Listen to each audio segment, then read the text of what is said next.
அதே மாதிரி வந்து அடுத்து தெரிஞ்சுக்கிற வேண்டிய விஷயம்னா உணவில் வந்து சூடாக இருக்குன்னு வைங்க, ஊதி ஊதி சாப்பிட்ற நிலை நம்ம இருக்குது. சூடாக டீ வந்து செஞ்சோன்னா செய்ய மாட்டோம். சில பேர் அப்படி சூடாக குடிச்சிருவாங்க. சூடு தாங்க முடியாதவங்க என்ன செய்வாங்கன்னா ஊதி ஊதி குடிப்பாங்க. கொஞ்சம் அந்த சூட்டை கொஞ்சம் குறைச்சி என்ன செய்வாங்க, தாங்குற அளவுக்கு அதை செய்வாங்க. அது மாதிரி சோறு சூடாக இருந்தால் கூட என்ன செய்வாங்க, ஊதி ஊதி ஊதியில் மென்மையாக்கும். ஃபேனை போட்டு செய்வாங்க. ஃபேனை போடுறது கேள்வி வராது, வாயில் ஊதலாமாங்கிறதான் கேள்வி.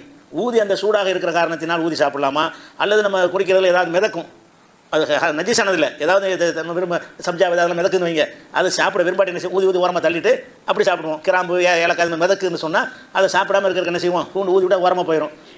அப்போ ஊதுறதே குற்றமா, ஏன்னா ஊதக்கூடாதுன்னு தடை இருக்குது. அதை வைத்து ஒன்று என்ன செய்வாங்கன்னு கேட்டால் ஊதியே சாப்பிடக்கூடாது, என்னமா இருக்குது அப்படி தான் சாப்பிடணும். சூடாக இருந்தால் கூட தன்னால் வச்சு 6 வரைக்கும் வெயிட் பண்ணி தான் குடிக்கணுமே தவிர ஊதி ஊதி அந்த சூட்டை வந்து தணிக்கக்கூடாது என்று சில பேர் என்ன செய்கிறாங்க சொல்கிறாங்கன்னா ஹதீஸில் இருக்குது.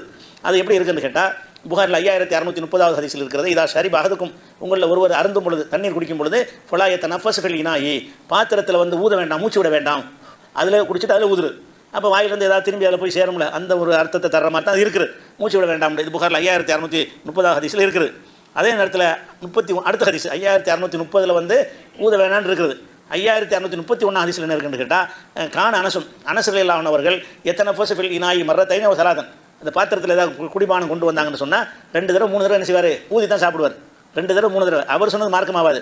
சொல்லிட்டு அவர் சொல்லுவார், ஒரு சாம அண்ணன் நபி ஸல்லல்லாஹு அலைஹி வஸல்லம் கான எத்தனை ஃபோசலாதன், ரசூலுல்லாஹ் இப்படி 3 தடவை ஊதி தான் சாப்பிடுவாங்க. ஏதாவது பானங்கள் கொண்டாந்து கொடுத்தாங்கன்னா ஊதிட்டு என்ன செய்வாங்க, சாப்பிடுவாங்க. ஊதுவதை தடுத்தாங்கன்னு வருது, ரசூலுல்லாஹ் செஞ்சாங்கன்னு ஊதினார்கள்னு வருகிறது. அப்படி ஒரு ஹதீஸ் வருகிறது. அதனால் ஊதுறது வந்து ரசூலுல்லாஹ் தடுத்தாலும் அதை மென்மையான தடையில் விளைக்கணும். தடுத்தும் இருக்கிறாங்க, செஞ்சும் இருக்கிறாங்க. ரசூல் ஸல்லல்லாஹு அலைஹி வஸல்லம் அவர்கள் பாத்திரத்தில் ஊதுவதை தடுத்தும் இருக்கிறாங்க. தடுத்துட்டு அவங்களே செஞ்சாங்கன்னா நம்மளுக்கு கூடும்னு காட்ட தானே செய்வாங்க. முடிஞ்ச அளவுக்கு ஊதாமல் இருங்க. ஊத வேண்டிய தேவை ஏற்பட்டால் ஊதிக்கிறங்க. சும்மா ஊத மாட்டோம்ல. தண்ணியை குடிக்க வேறு ஊதவ செய்வீங்க, பச்சை தண்ணி கொண்டா கூட தந்தா பூ ஊதியில் குடிப்பீங்க, குடிக்க மாட்டீங்க. டீயை தந்து தான் ஊதுவீங்க. அதில் ஏதாவது தூசி இருந்தால் தான் ஊதுவீங்க. ஊதுறது ரீசன் தானே ஊதுவாங்க. அப்போ ரீசன் இல்லாமல் ஊதுறது தான் தடைன்னு வச்சுக்கணும். தடை ஊதுறதுக்கு தடை என்று சொன்னால் ரீசன் இல்லாமல் ஊதுறது. ரீசன் இருந்தால் ஊதத்தர வேணும். சூடு போனால் தானே குடிக்க முடியும். நீங்கள் கார வைக்கிற வரைக்கும் காத்திருந்தால் லேட் ஆகுமே. சீக்கிரம் குடிக்கிறதா இருந்தால் ஊதி குடிச்சா சீக்கிரம் குடிச்சிடலாம்ல. அதனால் வந்து ஊதி கொடுப்பதற்கு தடை இருக்கிற ஹதீஸை மட்டும் பார்க்குறாங்க. எது தடைன்னு சொல்கிறாங்களோ அடுத்த ஹதீஸில் அனுமதின்னு வருது.